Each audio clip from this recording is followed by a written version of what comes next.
Hello beautiful, welcome to my channel. I'm Joany and this is day 12. Yes, we're at day 12. So this is going back to the hip shimmy, the loose hip shimmy going up. So the one-legged shimmy, it's kind of what we did in, I think it was day, I can't remember, day 3, but is when we're doing the weight change. Now, I'm just gonna show you, make sure you see my feet. So let's say we're using the third rhythm, which is your high, 1 and 2 and 3 and 4 and 1. It's not the highest, it's the third rhythm. 1, so I'm leading from the right hip, 1 and 2 and 3 and 4. Now I'm gonna shift my weight, my whole weight on one leg. Okay, and now you can see my heel is off the floor, my left foot, and that's my one-legged shimmy. So really my whole weight is on my right. Now what's the difference from weight change? Well, weight change, you kind of keep both feet on the floor. And you're doing shifting the weight from one leg or one foot to the other. But here I'm focusing on doing the shimmy on one leg. Basically, this one is following along, of course. It's relaxed, but my counts is mostly on here.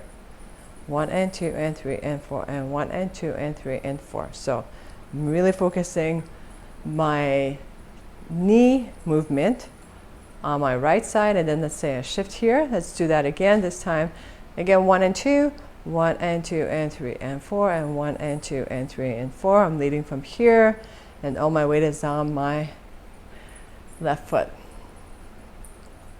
Okay, so that's the difference of the weight change, where you're kind of sliding or swaying your body from one foot to the other. Here you really are emphasizing on putting all your weight on one leg and doing the shimmy on one leg. The other one is doing it, but it's not as pronounced as the one-legged shimmy, where the weight is. All right, join me and let's shimmy again.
Awakens.